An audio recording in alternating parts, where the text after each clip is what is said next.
headphones on. No, sorry, no sound from you.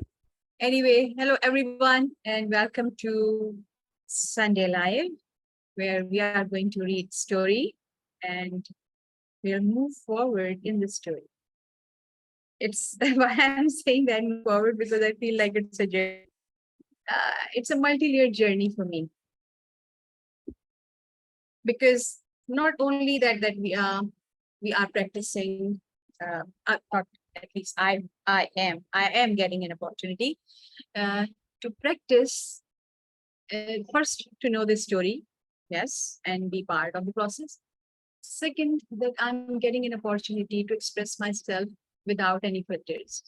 This is a brilliant opportunity to practice yourself as transparent as can be. And that was my intent also.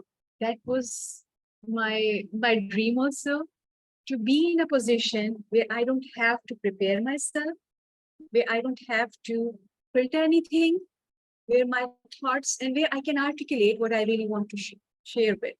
And this is happening. Of course, I'm not an expert here. Of course, it is still, I do get like whenever still suddenly drop, I'm like, it happens. It happens because they are spontaneous situation where I don't feel that okay, what to say. And sometimes I get so immersed in the story that I lose track of how to say things, how to articulate things. And this is happening. But still I feel that this is the place where I can enjoy my freedom of being. I do have peace of being, but here in the process of these storytelling, I am practicing my independence of being, my freedom of being. And I cannot emphasize enough on this, how huge, how monumental, how profound it is to have an opportunity like this. It's not about sharing something about the story, but it is about just being transparent, just being spontaneous. And you don't need to do anything. You don't need to worry about anything. You don't need to prepare anything. It is just right there. That's the magic of it. And I wish we can be exactly like this in every aspect of our life. I am, I can say 90%. 90% in my life, I am like this. This is who I am. But it's still the 10% where I have to use few things, where I have to quote myself, sugarcoat it, yes. Where I have to bite my own words, where I have to hold myself. I want to be in a position where I can say that I am 100% transparent. I don't need to filter myself. I need that innate sophistication in me, in my being, not just something that I'm going to paint myself with. I want to be in that position innately, where I don't need to worry about my thoughts, my feelings, my emotions, my expressions, my reactions, my responses, everything. I want to get aligned with everything, where I have no obligation, where I have no stress, no excuses to filter out things, to try to articulate it in a different way, to hold myself. I just want to get that 10%, which is still in my life. I want to surpass that and be there where I can say to myself, this is exactly 100% who I am. That will be a big achievement. I'm not saying this is the achievement, but it will be a big achievement for me, because there must be something more than that, because there is always more. I cannot emphasize like Sil can do, but there is always more. So right now, one of my dreams, one of my goals, one of my aspirations is to be 100% positive, where all the sophistication, where all the politeness, where all the appropriate articulation will become innate. Yes. 100. Yes. It is doing so, Bina. It is. I see it more and more every day, but that's a wonderful intent. Will you just repeat that intent? But before you repeat that intent, look at chat. Look at chat, please. Okay. Yes.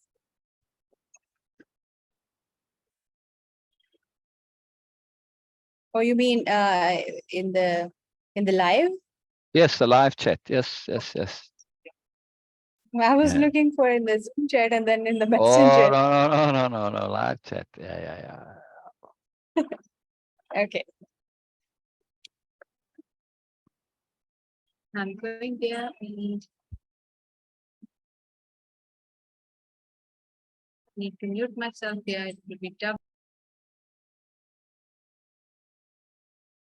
Oh, that's all right.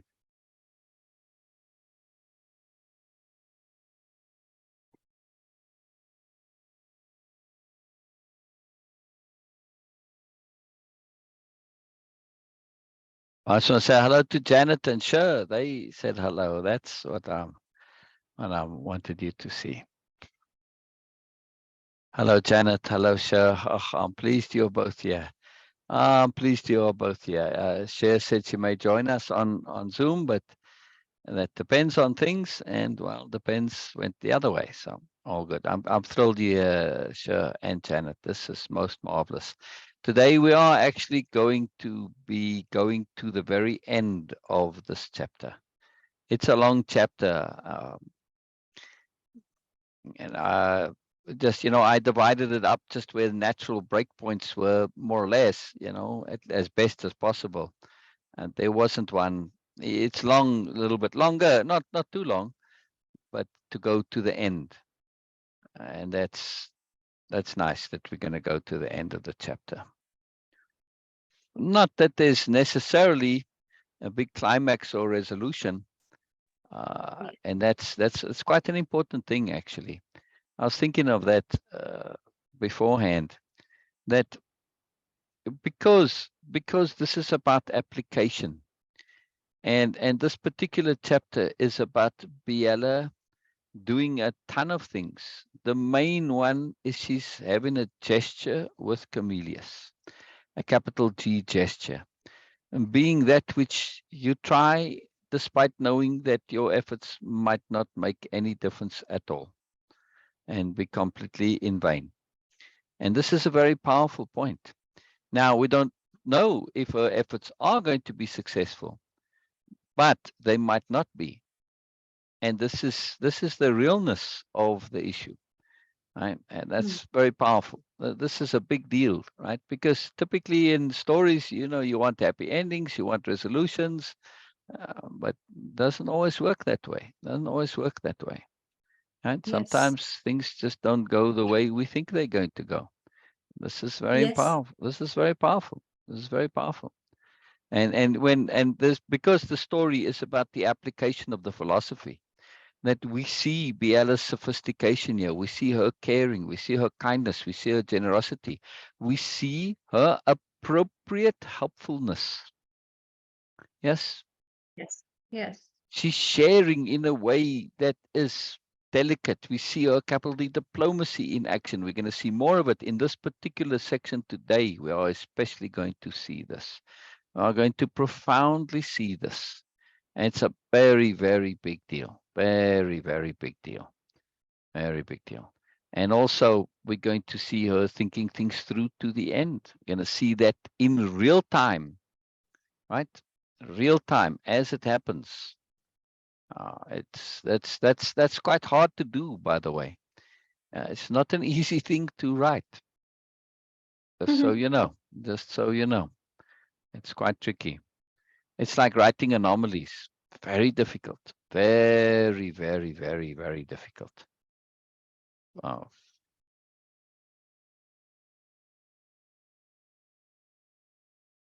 Right. We are going to start in a second. There we go. It's just about getting the windows set up. So brilliant. Janet and sure, I'm thrilled here. Thrilled here.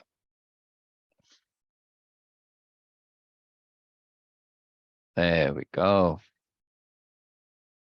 Get all the little windows set up. Excellent, excellent, excellent. That's why you do all the preparation, and all the stuff is quicker in the day. You can't, some of it you can't do ahead of time. Just interesting the way it is.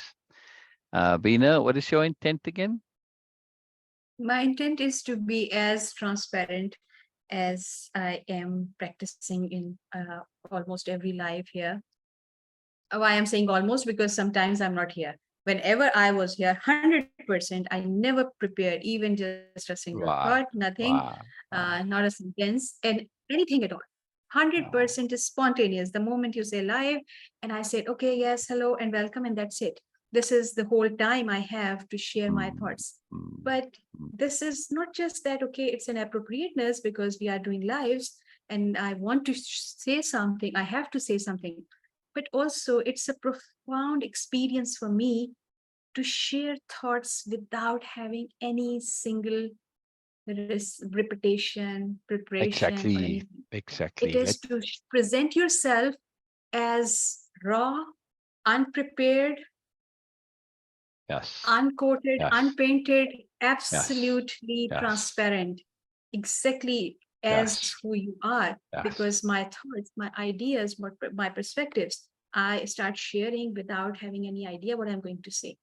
So exactly, it's a multi-layered exactly. practice And and application of, yes, no, keep going. Of yes, of appropriateness first. yes, Second yes, is to be at least trying to be impeccable, because you exactly, cannot just exactly. jabber, you cannot just say things. Right, It's a big right, responsibility that what I'm going right, to share, right, even right. though if no one is listening, if no one is here, it's a big responsibility. Sharing is a profound responsibility. I think Yes, when I'm realizing now, it is more than anything. When you yes, share, nothing can be yes, more huge than sharing. It's a huge responsibility, because you yes. cannot just throw things out like, oh yes, oh I saw, I heard somewhere, and I'm just saying that because it sounds very cool, because it sounds very wise. I cannot Exactly, do this because exactly, unless or until I have practiced in my life. And exactly. also, if you have heard, just heard something, yes, of course we do hear, and then we do share also. But if you just hear and just start sharing just to sound cool and wise and the smart one, then these things are hollow. Then you need a preparation. Oh, But when oh, things are oh, so become innate to you, then you don't need any preparation. And yeah, also, it's a profound mechanism to test your ego. yeah, If yeah, I would yeah, have yeah. that, I would not, I would not say anything, because no, I might sound stupid. I might not be able to do that. How can I put myself in a situation unprepared, Right, completely unprepared? How can I do this? It's right. an By ego being thing. real inside. That's how. Exactly. Exactly. That's how. So I'm just leveraging this experience to set my intent, that my aspiration, my goal, my dream is to be like, I do have 10% of just, okay, not, I need to bite my words, I have to do this, I have to do this, just because that some shoots there. I want to be in a situation and in my own being where I don't need to, where there's this sophistication becomes so innate that I don't need to dilute anything, where I don't Exactly, need to sugarcoat it exactly, anything. I need exactly. that sophistication so in it, because this story is inspiring for me to be Yes, like that. I was yes, thinking that, and Sil's share that Sil has shared this idea very long ago now. When like live like when like 2% are watching you, and I was like, yes, why to put yourself in that distress? I cannot be free. That was at that time I was too yes, naive to understand what he was saying. yes. The But Russian spy story. The Russian spy story. exactly, and that was so cool. That's so cool. I'll share But it real yes, quick. Go day ahead. Go ahead. before, yes, day Yeah, before yesterday, I yeah, remember that yeah, story, and I thought that this it's a very profound mechanism. If I am just, and it happened, that trigger when I was in my room, and I had a cup of tea, which of course almost all the tea I have already drank, but the, the the remaining was still there. And I was just lying down on my bed, and suddenly I just hit my cup, and it was just like on my side table, on my bed sheet, a corner of my bed sheet, and the wall. And I feel like, what? How this could happen? And that moment I realized that I need this sophistication, where even when I'm not, when no one is in my room, when no one is watching, no one is hearing me, and no one is actually going to put me accountable on anything, still I have to be that sophisticated. Yes. Yes. Yes. Yes. Where Yes. I can be on camera Yes. in those situations also. Yes. This is the Super powerful. aspiration now. This is Yeah. what I'm getting from this Yes. story, because Yes. it is Yes. providing me. Yes, Biella is a huge name, but maybe who knows? So why not to dream big? We dream big Exactly. about trillions of dollars. The So why not impossible dream big? can become possible. Yes. Yes, why not dream big Yeah. and have this sophistication so innate that you don't need to prepare yourself in any situation or Yes. anywhere. Yes. Like Yeah. I want to be, and now I'm setting my intents out loud with all of you. Yeah. I want to be in a position where if I have to address UN now, I can.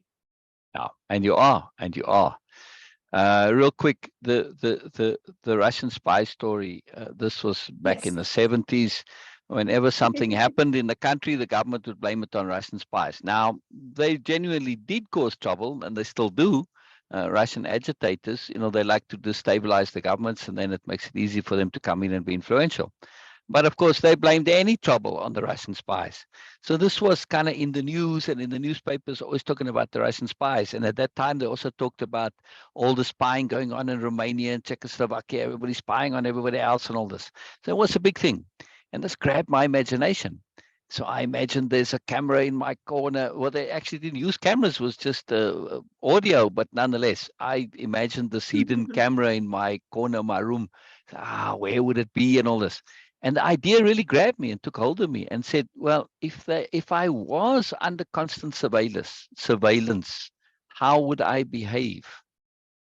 And since I was in the habit of thinking things through to the end, in the end, I said, well, there's only way you can behave is to behave the same way as if there weren't cameras. To Exactly.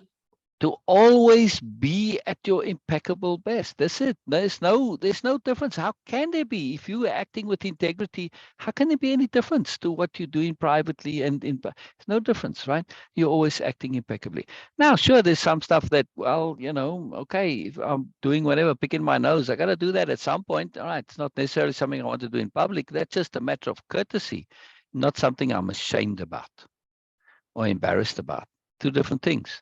Yeah, I cannot be ashamed or embarrassed about something which is right to do.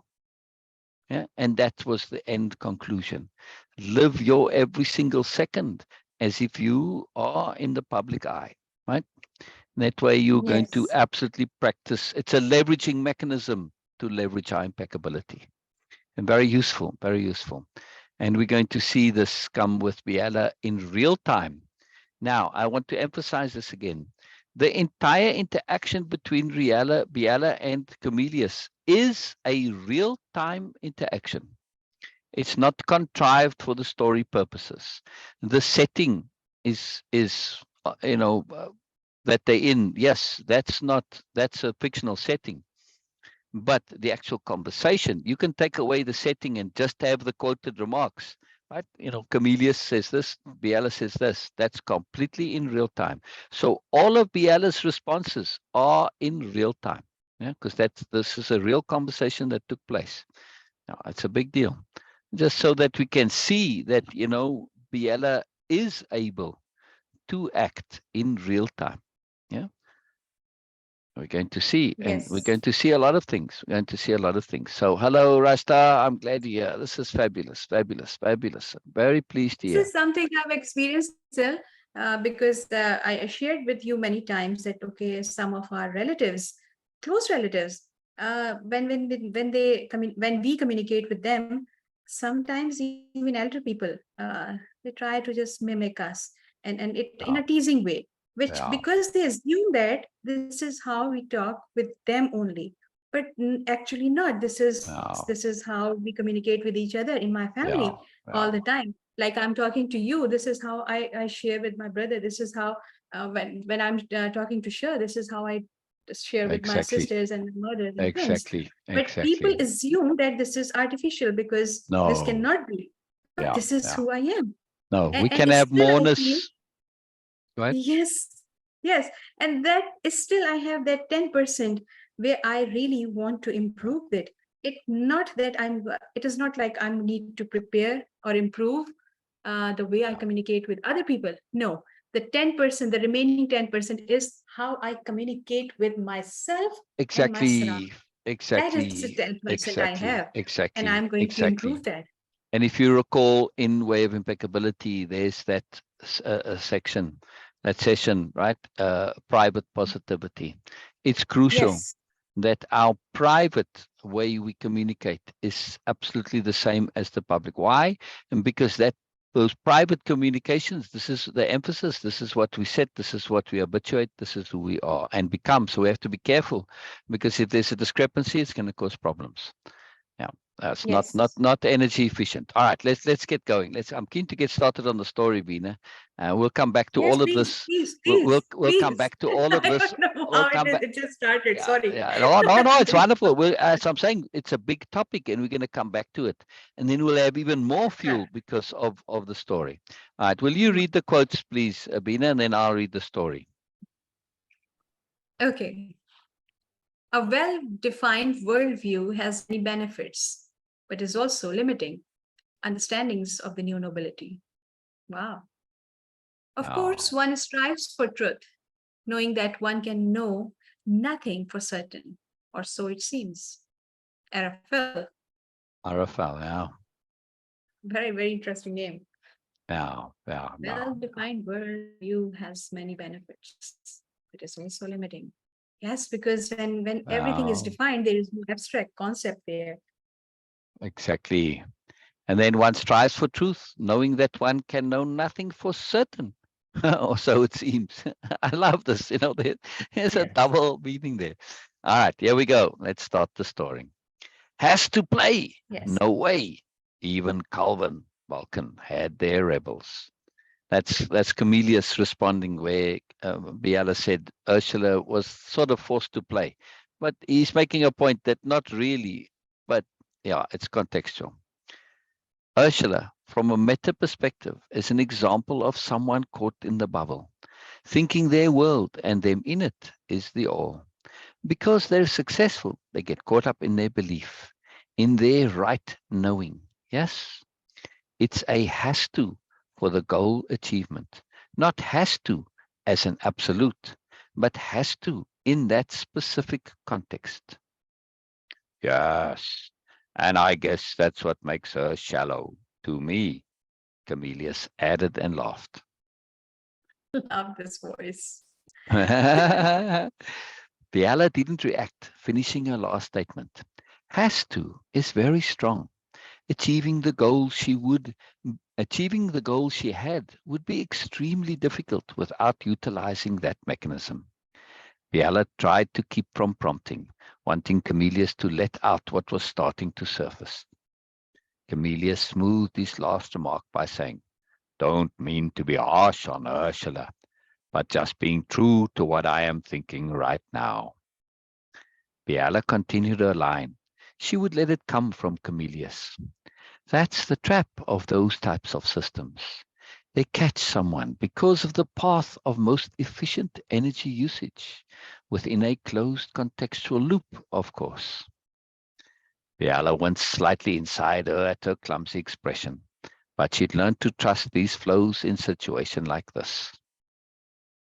Real time, real time. What she said didn't matter in itself. As long as it more or less connected to the thread of the conversation, it would do.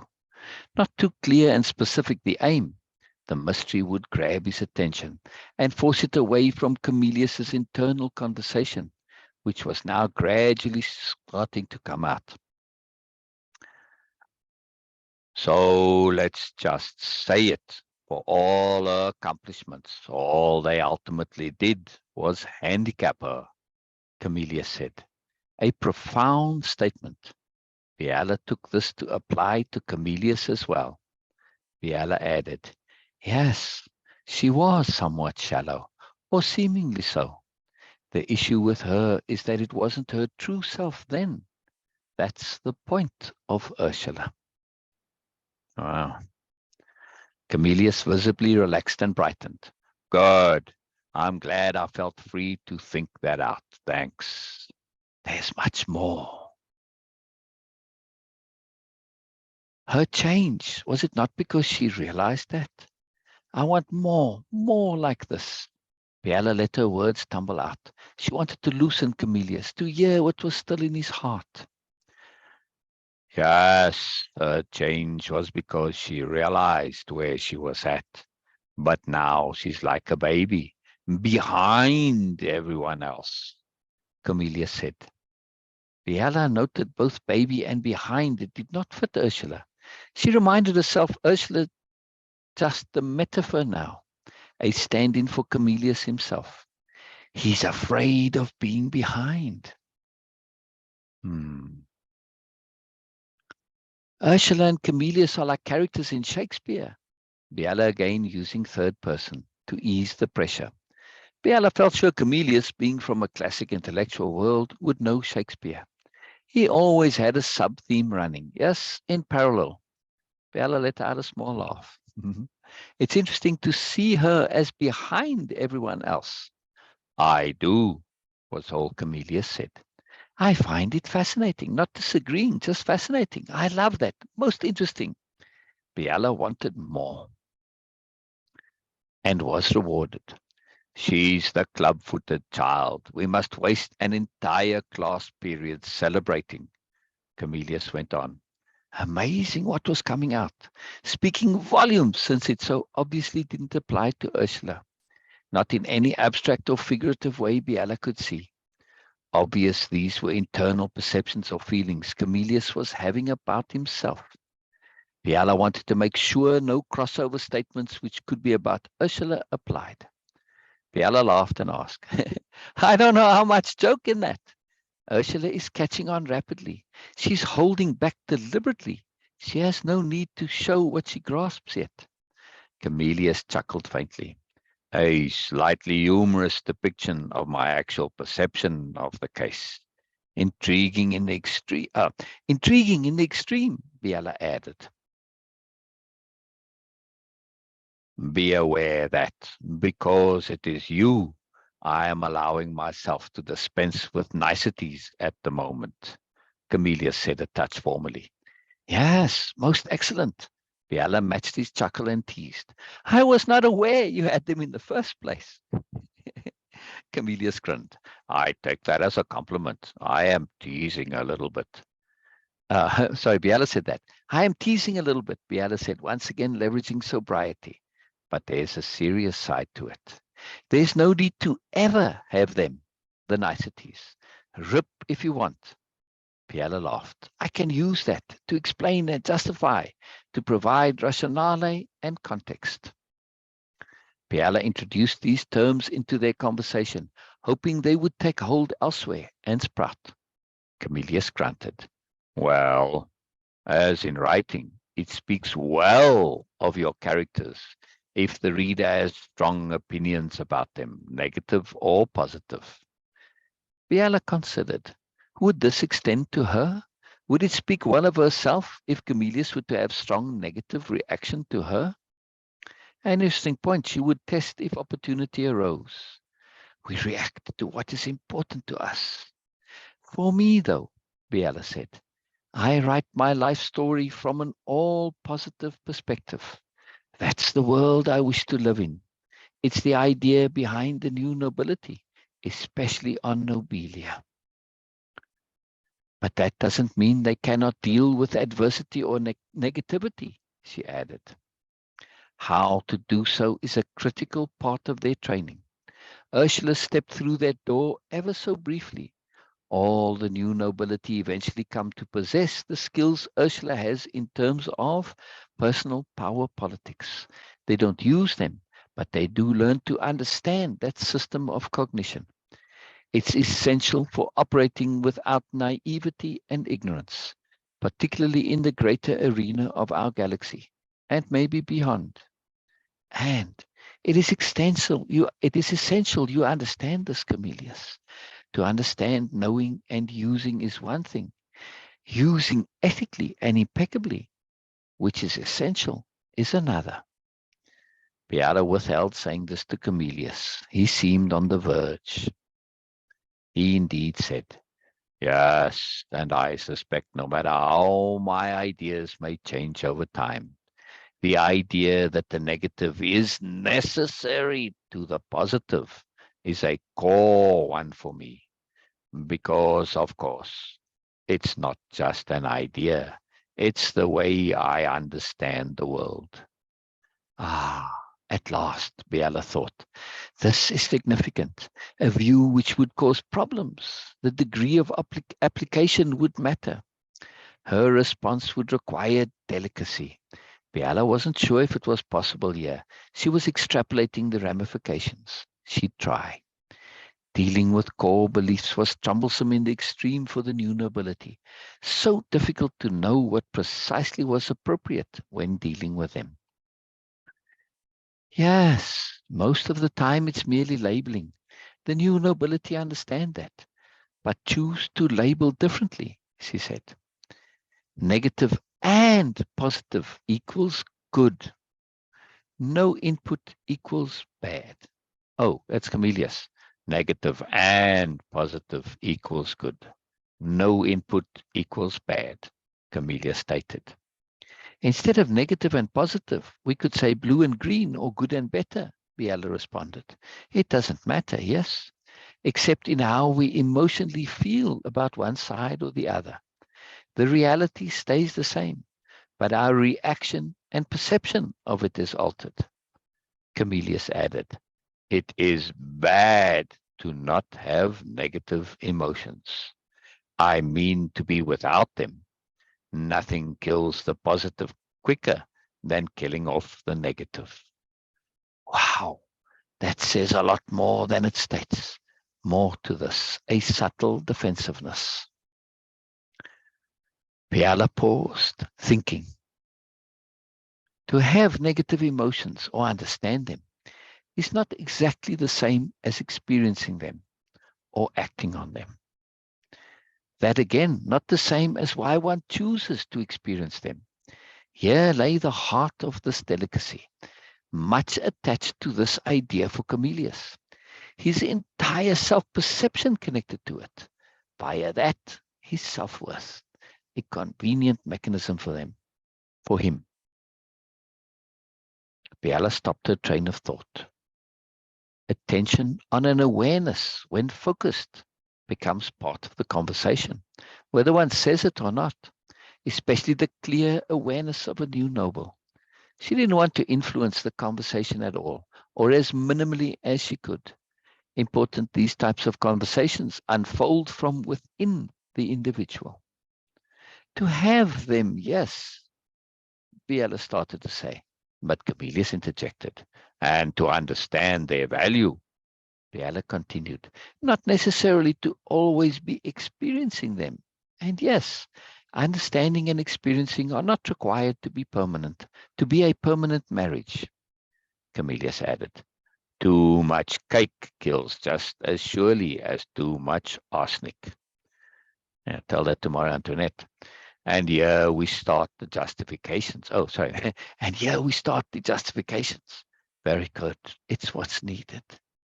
Justifications of dubious behaviors the individual themselves deem dubious, which seem sensible, reasonable, and logical in the mind, were not usually so when expressed out loud. For in the mind, they are seldom scrutinized with the goal of changing them, typically only internally stated in order to support behavior and remove ambiguity of feeling.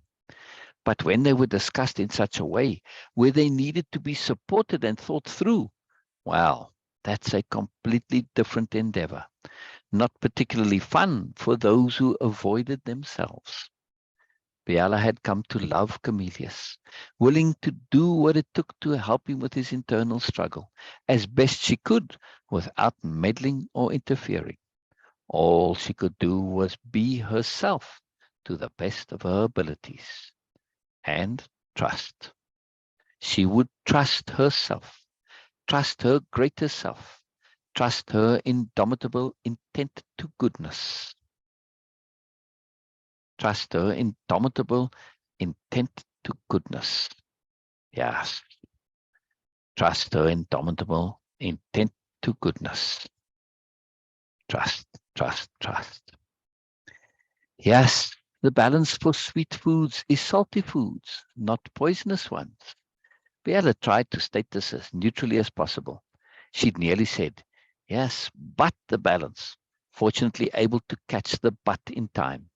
But implied opposition automatically, often introducing contention, even subtly, where none existed or was intended, keeping matters as positive and neutral as possible, essentially with Comelius in these circumstances.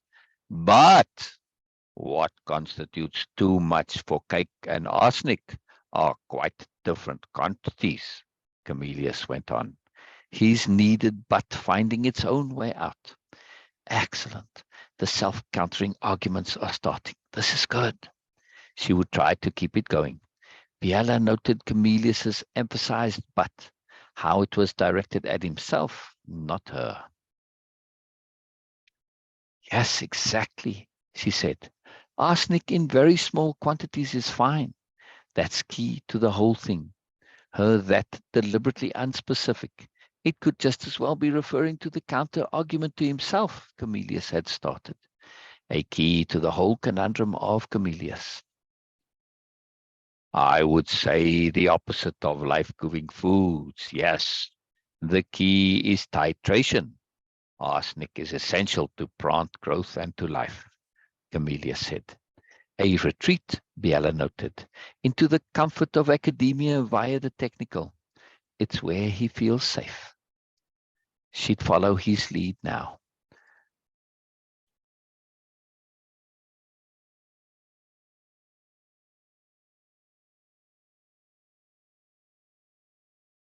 She'd follow his lead now.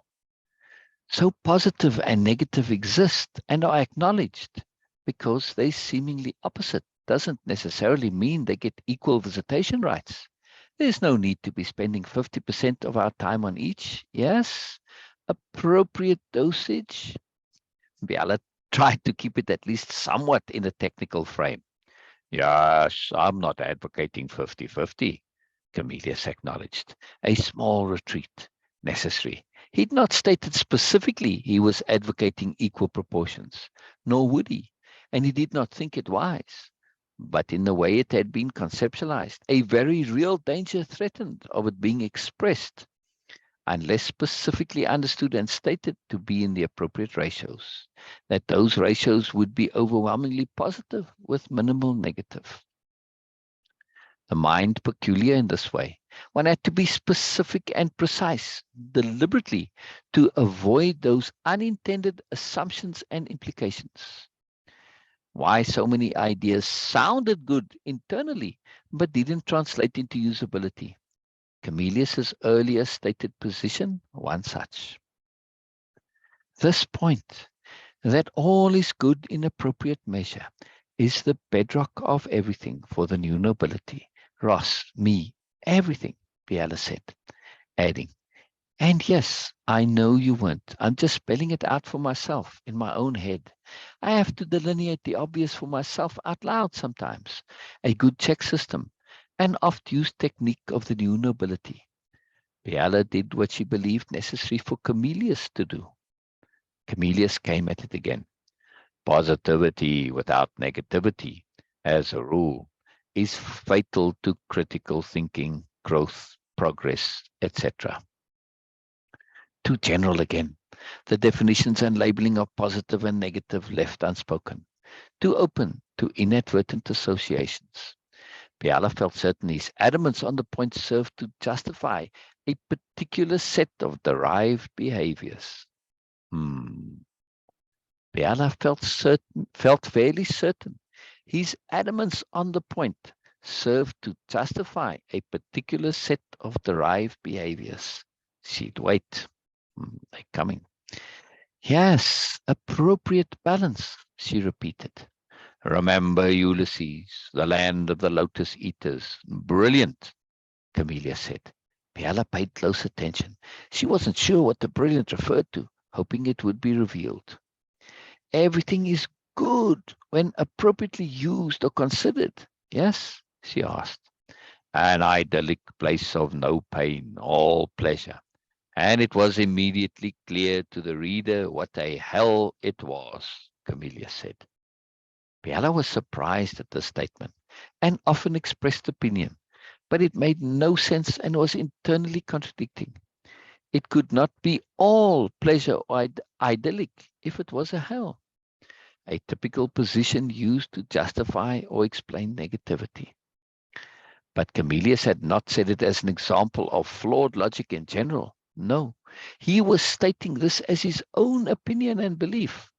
She didn't want to debate it with him, too obviously flawed. He had to see that for himself. When someone is heavily invested in an idea, Biella had found, and it's a flawed idea, debating that idea can be counterproductive, usually only serving to entrench the idea and build fortifications around it. Much better to let it flow out into the light of awareness, where it could be examined dispassionately, if possible. Still, a problematic exercise. Often, if the flaws were clearly seen, it implied and typically necessitated a radical change, one that almost always affected the individual's entire life, a big stumbling block involving an acute awareness of being monumentally wrong. One of the prime reasons why the new nobility made every effort to move away from the entire right-wrong mindset. The right-wrong mindset so limiting, leading to exactly these sorts of dead ends. Too many assumptions, inflexible, each and every situation different. Right and wrong vary tremendously depending on circumstances. Only appropriateness solved all these problems. To know what was appropriate required awareness and attention, or perspective. The new nobility's golden triangle. Time to take a small chance, Biella decided. Good is the third force, the meta force. She let out a small laugh, directed more at herself. As much as I see the negative positive reality and its necessity, I don't subscribe to the impossibility of what you just described. The way you expressed it is a contradiction to me. Biella said it matter-of-factly, not wanting to make a challenge, merely her point of view. Yes, everything is good, Comelius agreed. A square circle, Biella added. Even though Comelius had agreed to the point about good, he'd still not acknowledged the contradiction to himself. The only bad is no input, stasis, death. And the only reason we can call that a bad is because we know nothing of it. It's the anti-us, not in our realm. Comelius said, jumping topic somewhat, his extension not directly connected to the contradiction, or seemingly so. Biella backed away as well by saying, we aren't interested in the ideal much because we're not there yet. And added in a comical tone as if quoting a mythical character, I want to know how to deal with where I am, damn it. He was heard to say deep inside his head, some faraway places of no value to me now. She added, and yes. Yeah, Comelius agreed somewhat casually, almost letting the aborted chuckle manifest. So good, Biella put in. The sun is beautiful and warm and life-giving precisely because it's burning up, Comelius said. A prelude, Biella thought. She'd continue exploring the avenues Comelius opened. Yes, I love that. The new nobility have a beautiful myth about sons who are beings entirely dedicated to pure service. Biella added, titration, the negative aspects, pain, fear, anger, frustration, struggle, etc., are essential. The trick is finding their optimum amount in the mix, enough that they can do their job of catalyzing the positive aspects, and no more than that. Comelius had returned to his earlier line of thought, but now he'd adjusted. Good, keep at it. Yes, Biella encouraged. The optimum via appropriateness. Closing the circle. Sure, Comelius agreed. But then, and acceptance of our imperfection is essential. It may not be noble of me to be ticked off with Ursula because she is a little bitch, but it is better than believing I am perfect. Ah, here it is. Ah, here it is. Biella breathed. At last, the nexus of it all, the root conflict disturbing him, that essential justification, a way for Comelius to reconcile his perception of what he deemed to be his failings, a way to avoid dealing with those parts of himself he didn't like and didn't agree with, but didn't want to face. Facing them meant acknowledging them. Acknowledging them meant having to redefine his self-image. All that convolution, of course, Biella knew, not needed at all. All only so because Comelius insisted on clinging to certain ways of self-definition and perception, clinging to his idea of himself as fine and good. All of it was a product of the right-wrong belief system and the comparative mindset, subtle and insidious variations of the ego world. Ego always both good and bad in simplistic terms, but the fine distinctions were seldom made and little understood. The new nobility had spent a great deal of effort on unraveling the complexities of self-motivation. Biella dissected Comelius' statement, acceptance of imperfection. To Biella, when she combined this with similar statements Comelius had made, his proclamation not a statement of an absolute, such as eliminating imperfection is impossible. No, it was rather the expression of dealing with imperfection as it existed, acceptance of flaw. The implication following that dealing with it not necessary. It could be, but didn't have to be. Undesirable aspects of self didn't need dealing with because acceptance of imperfection was essential. Essential for what had not been stated, but Biella knew such could not be elucidated. Comelius' statement of belief expressly geared towards avoidance, not clarity. Comelius' statement of belief expressly geared towards avoidance, not clarity. The statement about Ursula a misdirect or camouflage, Biella felt. Nothing Ursula had said or done had warranted such extreme. Biella took it as metaphor. But at whom? She checked herself against assuming a singular answer. In this case, she felt the projection somewhat directed at her and at Comelius himself. He did not truly feel this way, but his feelings wrapped in so many contradictions, their surfacing made him irritable and bitchy. The reflection onto Biella, inevitable. Her mere way of being, perceived as insoluble problem. Her mere way of being, perceived as insoluble problem. With Comelius, Biella had not ameliorated herself in any way. In their correspondence before Comelius coming to Nobelia, Comelius had indicated he very much liked and appreciated unrestrained honesty, a no-holds-barred way of interacting.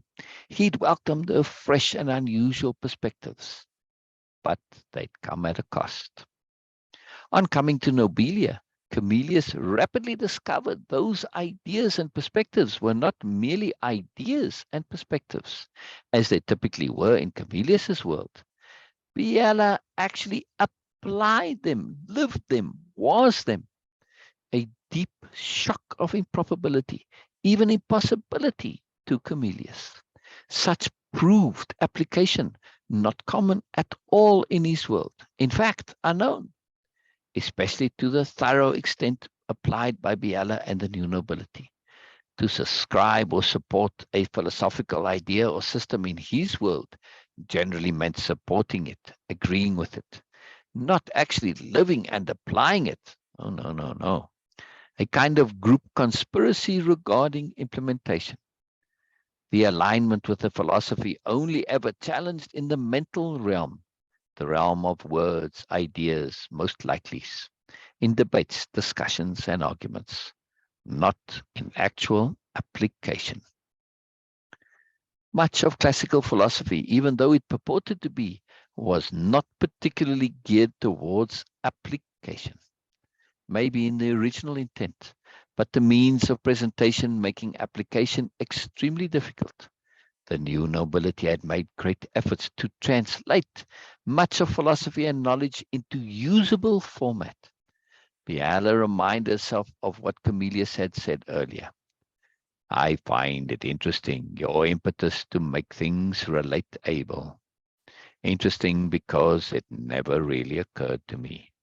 Profoundly implicative. And to Comelius, now self-damning. Then that last part of his incredible statement. But it is better than believing I am perfect. This part in particular bothered him. It rankled, a reverse justification. Believing one was perfect, a common slur or derogatory statement, indicating another had a false belief of themselves. The sin of unjustified overestimation of self. When someone adopted the stance of having no flaws or mistakes, of not needing to learn anything. So much in his inadvertent revelation. Biella unpacked it all. Then that last, doubles. Such statements invariably directed at someone conceited. Biella felt reasonably certain this was not the case with her. She'd made a concerted effort in that regard. It's what had led her not to accept her nobility, even though she'd been nominated many times. Every time the votes had been plentiful and unanimous, but not relevant here. Only the perception of Comelius relevant, not whether she actually was or not. Why this especially a problem for him? More accurately, Biella thought as she walked herself through it. Why was it so bothersome? This concept rankled him internally, this idea of perfection. Biella felt it wasn't only the usual perception of someone thinking they were perfect which bothered Comelius, but the concept itself. Not as an absolute again, for there were many ways to define perfection, but that a pursuit of it, even if unattainable, was bothersome. There were many ways to define perfection, but the pursuit of it, even if not attainable, was bothersome. The pursuit of it, even if not attainable, was bothersome. Wow. Why? The real question. Why this? The pursuit of an ideal, whether perfection or nobility being noble or simple personal togetherness, the problem for Comelius. There it was. That was it. Comelius was not bothered by any of these as an ideal, but the actual implementation of them. But not in itself either. He admired the new nobility. He admired their noble behavior, intentions, and actions. His disturbance came via the implications, the reflection back on him causing the problem. He didn't want to deal with his own lack of application, with his perceived imperfections. The essential problem lay in Comelius's own perception of his state of affairs. He'd fallen into a comparison trap, one entirely of his own making. Already acutely self-conscious of his own way of being, and through interaction with Biella, he'd become even more so. But rather than do what Ursula had done, acknowledge the difference, he tried to keep up as if no need to change existed. Hence the unkind projection on Ursula also. She'd proven such a necessary shift to be possible, even relatively easy, robbing Comelius of any possibilities of excuse, even if only within himself. All of it lay only in his personal way of seeing things. He had overwhelming evidence of difference. In his book, that difference didn't come up well for him, which bothered him past tolerance. Sadly, all of it completely unnecessary. However, if he were to go back to his world and tell them what he'd experienced, he would in essence be telling his peers they too had missed much. In their terms, he would have to go back and tell them they were all wrong. Yes, their philosophies were somewhat valid, but essentially useless, inapplicable for the most part. Those which were applicable weren't being applied. Their entire system was predicated on knowing information. Information made little difference when it came to living. Application, an entirely different category, one they had neglected. The main problem not really in what they were doing, but the system of status which had come to be associated with it all. Credibility was a function of status. The big lie and myth which pervaded that system and corrupted it. Credibility was a function of status. The big lie and myth which pervaded the system and corrupted it. Validity often achieved via reference and support from quoted sources, not because it was self-evident or had actually been tested. The logic of application not the same as the logic of assertion. Credibility in that world a big deal, making it very hard for Comelius to accept new truths without the typical associated credibility. If he were to repeat what he'd learned, he would be asked, yes, but who said this? And to that, in the terms of his world, he'd have no answer. Biella, not even a qualified new noble, technically only a student, her credentials non-existent. With that, the all of it, Biella went over her analysis. One more thing, she thought, the cultivation of foibles, a euphemistic way of accepting indulgences. These made a significant difference to Comelius. He not only did not want to give them up, but did not even want to begin to think of the effort involved. Many of these individualities he'd come to adopt because they were human, a common mechanism many used to insist that what they did not want to deal with was natural. A common mechanism many used to insist that what they did not want to deal with was natural. Comelius had gone as far as to construct a supporting philosophy, the philosophy of the necessity of imperfection. Sadly, it wasn't even a real problem, Biella knew. Many of those foibles and indulgences were only deemed so because of societal labeling, most not so in an absolute sense at all.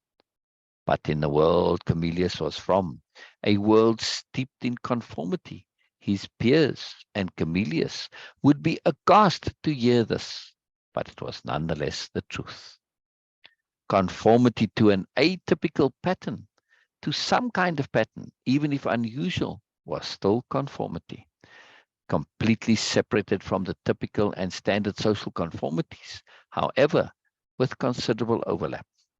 Any system not based on individually determined appropriateness each and every time was subject to some form of conformity. The essential problem with Comelius was not that he realized a whole world of learning and application existed out there which had previously not really been real to him. His problem lay in insisting on labeling it as better or worse, in attaching ego and status valuations to the difference he now perceived in himself. No celebration of difference. If only he could come to see that playing together, having fun together, was not a function of skill or accomplishment, but rather purely dependent on perspective, on attitude, on mindset. All the new nobility regarded what they did as play. Every bit of it, everything was play. All the learning, the research, all the diplomacy and politics, all the art and creativity, all the spirituality, and even the mysticism, all of it play. They did nothing but capital P play. One of the main reasons why there were no teachers and classrooms, they learned via sharing. Sharing a profound variation of play. Sharing a profound variation of play. If only Comelius could come to see that not one new noble would care one whit about how much or how little he knew. And a given, every new noble had to learn and relearn everything. A given, every new noble had to learn and relearn everything. Even if they knew, they still had to continually relearn. One of the reasons the senior new nobles sat in on the group so regularly. Relearning always added more because it was all about application, not remembering.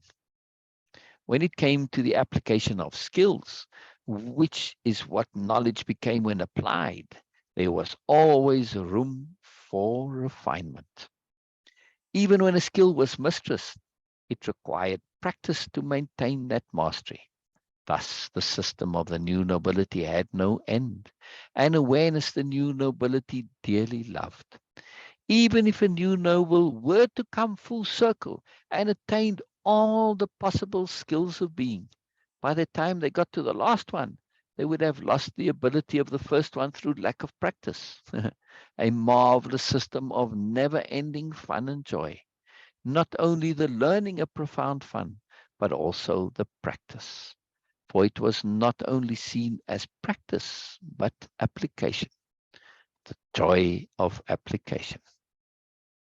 Like playing a musical instrument. When mastered, it was hard to grow tired of playing, especially when one was in the process of mistressing every known musical instrument. The system of the new nobility, in many respects, an ideal system, utopian. They did not think of it in this way at all. That would cause problems, and they were aware of this. But from a purely classical intellectual perspective, it could be seen that way.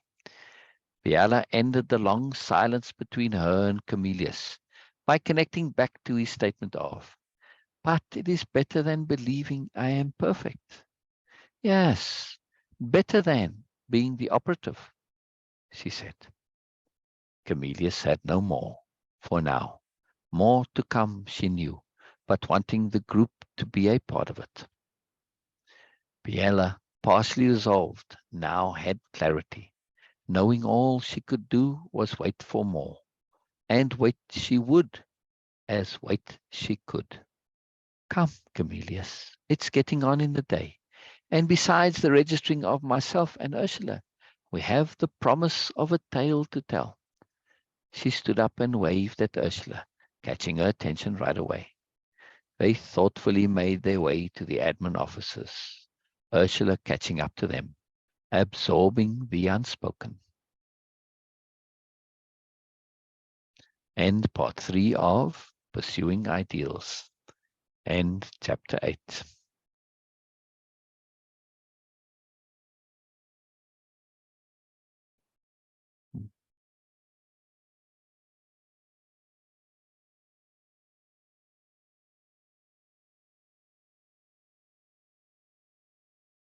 Yes.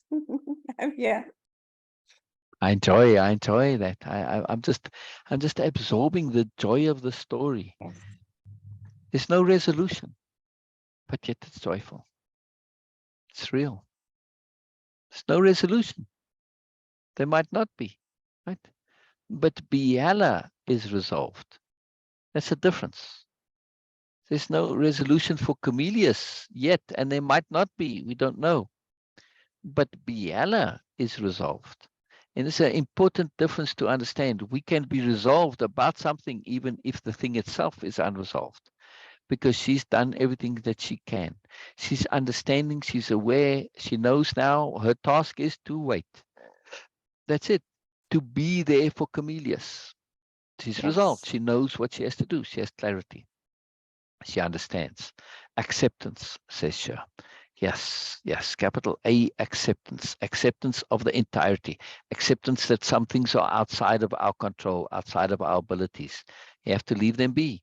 And especially with people, the hardest thing is to let others be. Very difficult. Very difficult. Sure. It strikes me that Comelius is very much in a teenager bubble. I could very easily substitute Comelius for many a teenager I've known.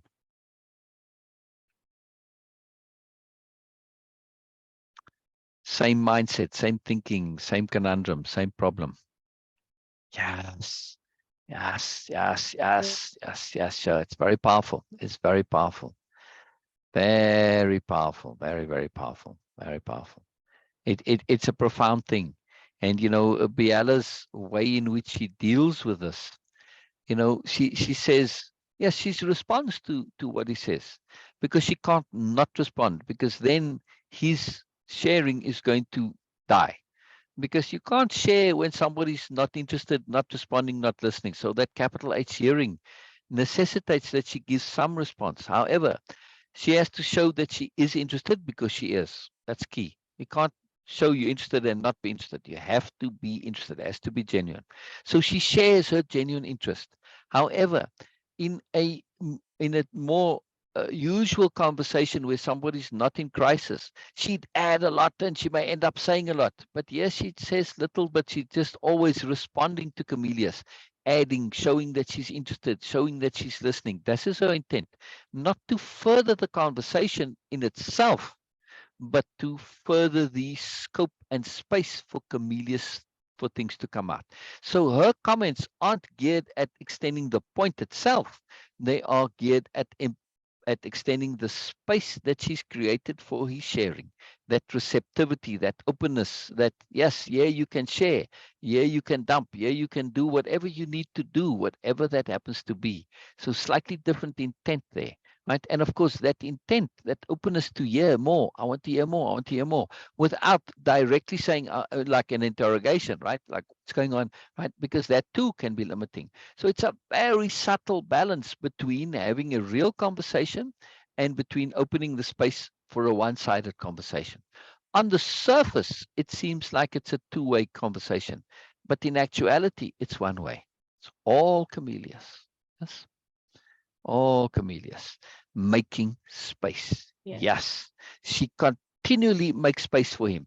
Of course, if she doesn't respond with interest, then that space starts to shrink, right?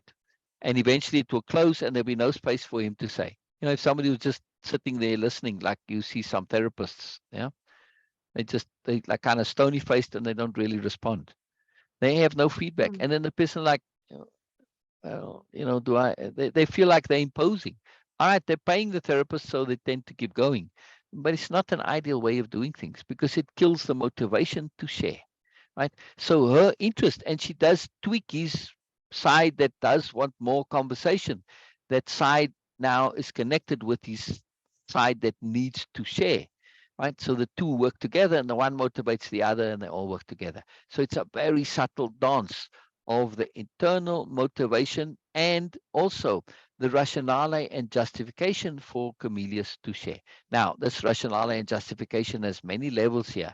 Biella introduced those terms because Comelius is precisely in a spot where he needs to express externally these rationales and justifications, because inside, in the shadow thought world, those all perfectly make sense, but when he actually expresses them, not so much. There was a couple of times where Comelius said something which Biella had said, and he kind of repeated it. Biella had made it overt, where it was implied inside the head, or maybe, or not stated overtly at all, and just accepted as not what it is. But when she said, oh, it's like he updated in the moment. Yeah, I never thought of that, but, and then he agreed, right? He did those a couple of times. So she makes lots and lots of space for him. Her care here is the issue. Her intent to goodness, her understanding that helping in this situation is exceedingly tricky and difficult. She's there to be an ear. She's there to be a heart to Comelius. Yes, but also there to assist with the motivation and the energy, because what you're doing is difficult. So her interest and her those stimulations of conversation, and she adds a little extra sometimes to take it somewhere further. Right, she's pulling a bit. Those are all gifts of energy, profound gifts of energy and caring, without saying, "I know what's best for you." Yeah, very profound, very deep. Right, and what you were saying earlier, Bina. You were saying About? about being your full self. This is Yes. it. Biella is practiced this. This is what she does. She's being her full self. Yeah. Yeah. Doesn't need Yes. to be any different for Comelius. Just being Biella. Exactly. Yeah. And it's being Biella which caused the problem in the first place with Comelius. Because in Mhm. their earlier interactions, right, before coming, right, their chat back and forth, he'd Uh-huh. encouraged her to be no holds barred, essentially, right? And Mm. she had done that. But so now it's one thing if Comelius had come to Nobelia, not having any idea to expect, and he sees the moreness of the new nobility and Biella. But the problem was that she'd been discussing and chatting with him, and in his world, this is all academic, intellectual conversation. Right? Wonderful stuff. Wonderful stuff. Wow. He was thrilled to be chatting with Biella. Oh, this is new and fresh. Wow. It's kind of different. Very cool. But it's still acceptable because even in academics, somebody comes up with a new and a fresh ideas, a lot of pressure on you to come up with a new and a fresh idea, right? It's not in, it's in the realm of, not only possibility, but, it's relatively common. Okay. Maybe not as common as her wonderful ideas, but nonetheless, it's still something that's common, that he knows, that he's familiar with. The problem was when he came there, he saw, oh, but she's actually doing this and living this. This just completely blew his mind. The idea that it's real, not theoretical, mind blowing for him because of the implications, as we said. Yeah, or to prove a point. Exactly. No point proving. No point proving. And there could have been times when Biella could have gotten into said, yeah, but Comelius, that doesn't really make sense. Later, this comes in a point that Biella does say, she doesn't say it out loud, but she basically says, on this, I can't let it go. It's too important. It's actually not in this book. It will come much later, because it's where Comelius completely does break down. From the rest of the story, Comelius is now just becomes an observer, essentially, in his own bubble world, seeing what's going on. But the end of this conversation leads to where Comelius says, as he now needs to make a stand to essentially save himself. And his stand from a philosophical point of rightness is that love is everything. And Biella says, well, she can't let that go. And she says, yes, but it has to be love with awareness. And this he struggles with, right? And he can't deal with this. And when Biella lays out and explains why, he completely collapses, because he realizes that he had said this as an absolute, as the highest point in being and ending of everything. And he had not thought it through to the end, and he'd missed this obviousness of it once Biella explains. And that implodes him. And that's at that point he breaks off somewhat the relationship with Biella. That will come in a later book. I just, I don't mind giving it as a spoiler, because I want to really emphasize the point that this is a real story. Norma mentioned it about this being real. I said, oh, I'm usually writing nonfiction. Said, this is also nonfiction. The philosophy is real. The application is real. The application of way of impeccability, the tools, the skills, all of the stuff's very, very real. And also this whole interaction with Comelius. In a typical story, it would turn out nice and it would all work out, and the hero or the heroine would find some way to resolve the problem and help. And no, in the real world, that doesn't always happen. As much as you may want to, it didn't happen. Yes, Biella and Comelius Yes, do get, they after there's a space for Comelius to absorb and all this, they do connect, but it's not the same, right? There's that exactly. distance. There's a little bit of distance. Why? Because as much as Comelius is appreciative, he doesn't want to get pulled in again, because then the whole thing is going to come back up again, because he has not changed in any way whatsoever. And there's a lot of story as to why there's that change. Yeah, due to indulgence. I have been able to find points from the stories to apply to my life, says Sher. I would love to hear those, please, Sher. I'd love to. Yes, and also she Yep. mentioned her intent also. Mm, I'm so keen and so looking forward to know and hear her intents also. Or maybe yeah, just explain a bit more. What yeah. I'm feeling is that I'm going to quote myself again, that awareness has its own chaos. Mm, And when I was mm, hearing this, practicing capital H hearing of Comelius' character here, he has the understanding, he has this ability mm. to thinking it through, at least not completely, but okay, at certain point, he can think a bit more than usual. Yes, and And here we he see, sorry, understands. Bina, to interrupt you. That's a great point. We see the difference between thinking it through to the end and thinking it through fairly well. Yes, yes. So he is understanding the implications, Yeah, what's actually involved into this. yeah. And sometimes, again, as we say that to explore new things, you need a very specific, very sophisticated naivety also to grasp the moreness. You have to trust. Okay, if we don't Mm, say to call it naivety or sophisticated naivety, we can say that okay, you need to trust, and trust, of course, is partial, or at least a virtual surrender. mm. So you have to give up some of your ego to trust.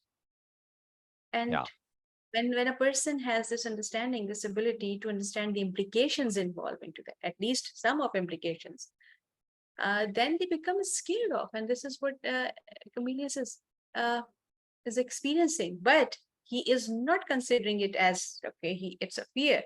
He is understanding it as something. I do understand this, because he's not able to thinking it through to the end, but fairly well. So he mm, he has this idea of implications, what's really involved into this, the transformation, and what will happen after exactly, that. exactly. That is making him scared, and then he's not ready or willing to give up on that. Yes. Let me ask you this, Bina. You bring up a Yes. magically beautiful, powerful, super potent point. How Wow. can we be capital H honest if we are not prepared to turn our entire world upside down if required? Exactly. If We are not. that option is not on the table, right? If you exclude that option, as Comelius does, then certain things cannot be thought through to the end, because the end would be, well, that would mean you'd have to turn your world upside down. He's not prepared for that. That's not an option in his world. So therefore, he cannot take that to the end. He cannot be honest about whatever that is, because there's no Yes. allowance for the possibility of his entire world being turned upside down. Ursula, to her credit, did make allowance for that. So if that's what has to be, that's it. That's why it's not her. She doesn't say, "Oh, my world, my old world." It's her old world, not her world. Right? She made that complete change. This is very key, and I think for many people, this is a big issue. They think through their problems, and the problem is, I have to turn my entire world upside down. Now, sure, where have you seen this? With with people in a abusive relationship. Yes. And they stay there and they stay there and they stay there. And look at their honesty. Look at how they justify staying there. Why? Because they refuse to accept that they need to make radical, massive, world-changing everything upside down. That's not an option for them. They keep avoiding that. That's the worst thing. That's worse than being abused. At least so they believe, of course. But because that's not an actual real option in their lives, right? They have to distort everything else. And they end up lying to themselves. Oh, it's okay. It's not so bad, blah, blah, blah. Right?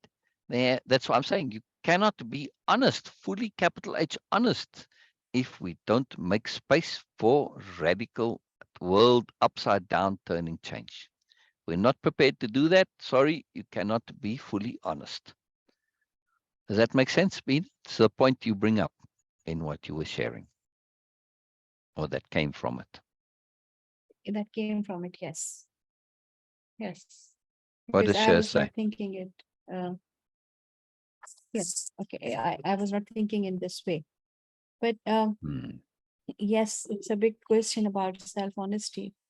That when we sense that it is going to be, how can we not accept it if we Exactly. are honest? Exactly. But it's a big, huge task, and I have seen it. So Cher Yeah. says yes, and then she says victim mindset. We can't believe Exactly. we have the ability to stand in an upside down situation. Exactly. Exactly. Exactly. And And, by yeah. victim mindset, I'm just going to spread it a bit more, because yes, it is Mm, local, exactly as people when things happened, but also that it's a general concept and idea also. mm. Like, yes, we are the victim of the fate of the universe. Yeah, exactly. Victim of Yes, like the victim circumstance, mindset is a victim victim. of who Yes, I yes, am, a victim of our self-definition. yes. Yeah. Because I'm a woman, because I belong to Yeah. this generation, I belong to this religion, I belong to this culture, Yeah. I belong to this world, or because I'm man, because I have this. It's a victim mindset in general also. Yeah. It is, Yeah. yes, then sure, you have to be here that this is exactly, typing can be limited. You can just come and share, and we can hear you and we can see you. Yes, yeah. Yes. Yes. It's yours. Yes. It's Yes. your place. Yes. So yes, of course, Yes. Yeah. it is limited. But Yeah. this victim mindset is not limited to just interpersonal relationships. The Right. victim mindset is very broad, and we all have guilty of some. Okay, not all. Most Yeah. of us are guilty of Yeah. being in there. Yeah. Yes. Oh Evina. yes. Okay. Because of this. Because of I was there. I was Mm, there. Something happened. I refused to, and I was not able to. Both. right. I Right. was not able to understand the abstract point of view. I was not able, and I was not willing to accept the bigger abstract perspective in this. Both the perspectives were there for me. First, I was not able. Second, I was not willing to, and I was keeping it as a medal. I was there. That was a victim mindset. I refused to do anything else, Mm, and I said, "Okay, no." It was damaging. It was literally physically also damaging, mm, because mm. it was virtually, I lost some of my memory. I blocked, I don't know how, but I did. Yeah. And Yeah. I was into that situation for years. And but it was absolutely appropriate for me. I Mm, can never be so thankful for anything yeah. Yeah. than Yeah. that, Yeah. whatever Yeah. happened at the Yeah. time. Yeah. Yeah. I Yeah. am thankful now Yeah. for There that. was a deeper magic to it. Yes. It But was. at It the was painful. time, Yes, you exactly. refused to accept a world in which people like that person who stole your work exist. Yes.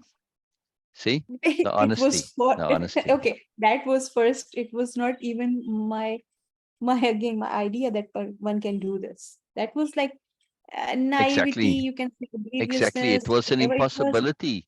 It was an lack of awareness. impossibility that you didn't want to be true. And like, okay, I still, there are few things here.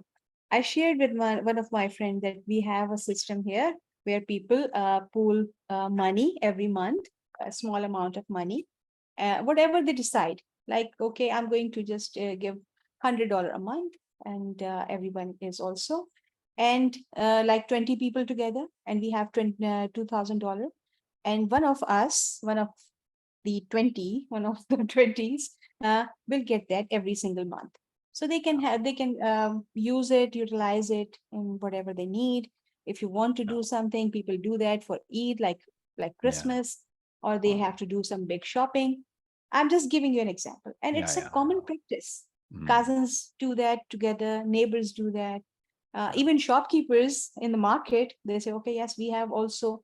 And it's a system built on trust. Of course, it cannot, because it's not legal, it's not documented, it's not regularized, and it's just a verbal thing. We trust each other. And when I shared with one of my friend who lives in the Western world, and the response they had was like, "Oh, but what if they will never show up again, or like they just steal money?" And I was shocked by that. Yeah. Of course, if they want, if someone want to do that, who can restrict them? Mm. But it was not even an idea in my mind. But then I said, okay, no, I just recall everything, and it was like just in 2 minutes. And I said, yes, it's a possibility. And sometimes people get into a situation where they cannot pay, because of course everyone is coming to do this because they cannot afford a big money. That's why they do that. So of course, finance is a bit restricted and all these in most cases. But because everyone just do that with the known people, like cousins, so where you can go, and neighbors, they're living for decades together, they know each other, they have family interaction, where you will go, or the market shopkeeper, and I just give them some sort of things. And then this is yes, oh, it's a beautiful system, and of course, I wish we can also do that. But it's a regular, even children's, like teenagers, they do that. Okay, I want to buy a phone. Okay, so let's start putting money, and then they do that. Brilliant, And brilliant, brilliant. but few things, because of lack of awareness, are beyond your understanding. In my situation, it was beyond my understanding that someone who is my friend and who can do this, like how and it was my own lack of impeccability there in play big time. Mm. I trust Mm. without even mentioning it, and this is a tendency I have, and now much control now, but this is the tendency I have. People start things in a different way. They say things and they gradually start changing and changing because circumstances are changing and situations are changing. And and then of course they end up in a completely different perspective. But I didn't have that ability. I just stay in that thing that okay, they said that, and this is how I grew up. It was painful because I was feeling that, oh, this is something I did wrong. Yes, I Ah, did, but also universe was giving me signs which I was not able to understand. And then universe said, okay, because you cannot learn, so now there is no hope for you here. Okay, you have to do something else. That's it. And and what a magical gesture it was. Thank you, universe. Thank you so much. mm, mm, About okay, we started from a victim mindset. We all are there. mm, We all in some situation. mm. Oh, my hair never grows because of this. I am that. It's a victim mindset. Right, right, right. It's just avoidance of the awful truth, really. Yes, It's all it is. yes, we create Yeah, these dark yeah, times, yeah, yeah, yeah. and Got to be I was real. there. Yes, I was there, Yeah, but yeah. I learned. But I learned, and I'm Mm, learning still. mm. Very magically learning. Yes, yes, yes, yes. But look now, I have no pressure, no stress. Before it was like an open wound.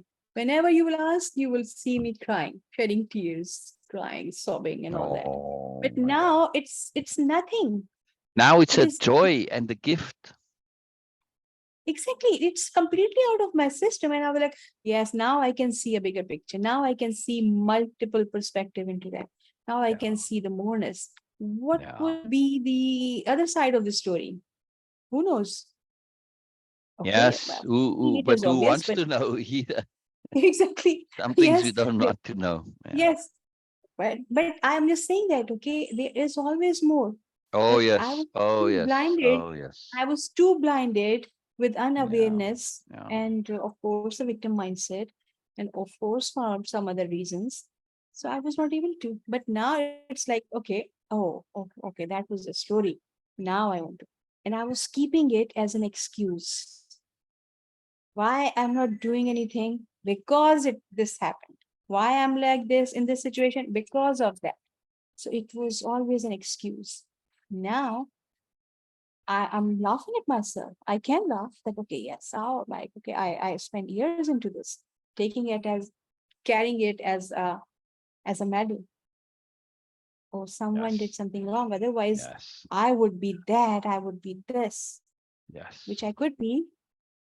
But if I would have Yeah. resistance, if I would not run away from that, Mhm. if I would just stay and ask, I didn't do that, Mm. which was, of course, it's all appropriate now. But there are many things. Yeah. It hurts when Sil sometimes he says that, oh, there's always more. What else? It hurts because, oh, we don't know. You Yeah. don't know, Sil, Yeah. with Yeah. whatever I was going through and I am going through. You can say it easily. There is always more. What else? Yeah. But actually, it is. It is just some time after, when we grow up, actually grow up, we become able to Oh, see the multiple perspective, the yeah. dimensions of that Yeah. same situation, Yeah. and it gives us a completely Yeah. different picture. Yeah. Yeah. And the reason is completely different. Perspectives and dimensions are different, Yes. but the reason Yes. and Yes. reason I choose. This is the reason I choose to. Yeah. That universe actually helping me. No one else. Exactly. I would say Exactly. I choose this Exactly. reason. There Exactly. must be many, but Yeah. I choose Yeah. this reason for Yeah. Yeah. myself. Yeah. That Yeah. universe is helping me to get out of that limitedness and go out and learn more. It doesn't belong to there. And it is completely out of my system now. I'm no more a system analyst. Yeah. I cannot handle details. Okay, I can, but I was not, Your and I'm brain not keen changed. to. Your brain changed. You're a different person. Yes, Yeah. yes, yes. I'm a different person. That's quite something. That's quite something. And what a Yes, magical person you but are. it's a happy story now. Oh Full yeah. transformation. It's It's a not happy just a story happy now. story, it's a profound story. It's more than happy even. It And it was is very magical. painful, and it was very Oh, stressful for me. oh, sweetness. Oh dear. But yeah, that's how we learn. I think Cher can tell you the same, yes? Joseph, hello, Joseph. Hello, Oh, Joseph. brilliant. Hello, And Joseph. he's Ah, wonderful, wonderful. I love it. I love it. What's Joseph say? and he says growth is the prime directive. Yes, yes, yes, yes, yes, yes, And yes. Cher also says victim mindset can be entered into from many situations. Yes, From many what? many situations. Yeah, yeah, yeah, yeah, yeah, yeah, yeah. Yes, absolutely. There's this, it's amazing how we can get into victim mindset because it's convenient. And all often it's just to avoid the awful truths. Now, in this point, I want to make a big point.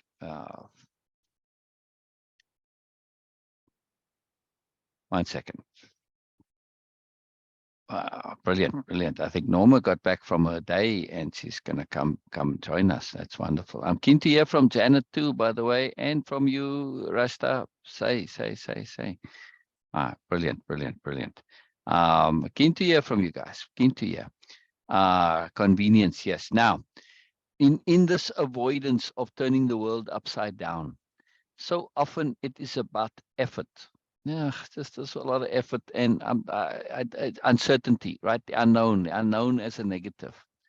But so often the element that makes the difference is the belief that the person is going to look stupid.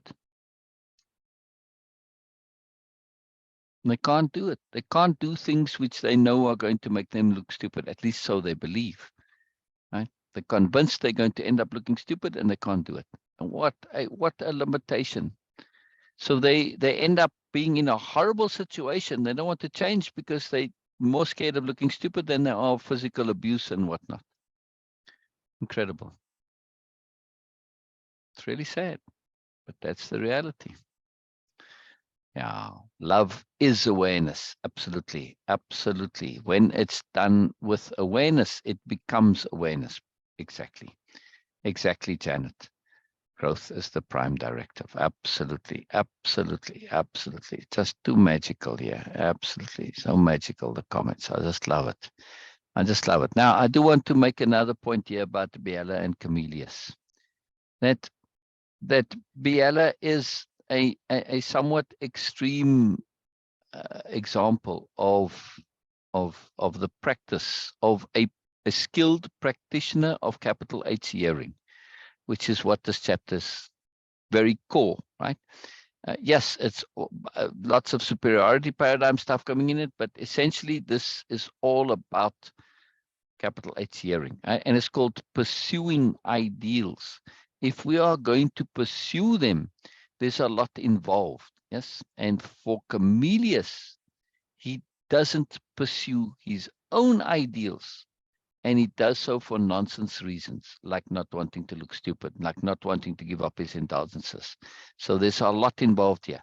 But I wanted to make the point that Biella is a very skilled practitioner at capital H hearing. I mean, she spent just an inordinate amount of time and energy in order to be able to do what she was doing in real time, right?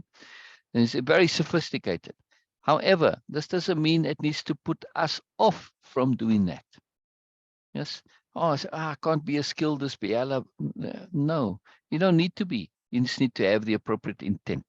Yes, you may muddle along and be clumsy and this and that. That doesn't matter. The intent to goodness, the intent to make space, the intent to hear somebody. This is the key. The rest will come automatically from the intent. Just trust it. Just trust it. Doesn't matter. Look how many times she didn't have an answer. She didn't know where things were going. And she just said, well, I just have to trust. And she trusted, and then things come. Yeah. Oh, it's such a pleasure, Janet. Absolutely such a delicious, delightful pleasure. Yeah. Thank you, sir, for being there. Yeah. Brilliant. Look who's here, Bina, Norma. Hello, Soul Bina and all. I'm glad you've joined us, Norma. I'm glad you joined us. I'm assuming, Norma, you enjoyed and you had a good time and everything was wonderful. And I hope we get to see pictures. This is brilliant. Just too wonderful. Wonderful. Very happy to see you here, Norma. Very happy to see you here. And I want to just reiterate this point again, that when it comes to our behaviors, to not be put off because we don't know. Yes. For Biella, for all of her sophistication and awareness, she doesn't know. Right? How many times in that interaction with Comelius, I mean, not only just in today's part, but in the entire chapter, how many times does she not know where things are going? Regularly, all the time. She's not put out. She's not thrown off. She's not bothered by her not knowing. She understands that's a part of this type of situation. You don't have to know. You have to learn how to trust. You have to make every effort you can. That's impeccability. That doesn't mean you have to have the answers. You just have to have made the required effort. Thorough, scrupulous, diligent, conscientious, right? The appropriate intent. You don't have to have the answers. You have to have the intent. The rest comes by itself. Yeah. All right, sure. I will be on this week. Powerful points today. Oh, what a pleasure. With daughters, shopping, groceries. Wonderful, Norma. Wonderful. I love it. Hopefully we'll hear more comments from Norma. She does tend to listen to them on the replay. That's wonderful. And same with Janet. So, all right, Joseph, unless there's something else extra there, Bina, unless you have something more to share, I think that we tied up here today, yes? Yes, yes. It's Okay. very appropriate to do this because we touch, you explain this and it's a big point, and I just want to stay with this. Yes. Yes. You know, the Okay, capital sure. H Love you. hearing. Love you, Janet, and love you, Yes. Joseph, and love you, Norma. Yes. Yes. Love all of We you. will miss Yes. you. Yes. I'm keen to hear more from Norma and Joseph and Janet. But I'll wait. I'll wait. You know, you guys can know that you can always make comments anytime, right? It doesn't matter. You don't have to make them during the live and make them afterwards. We always respond to those comments. Always. Always. I look forward to them.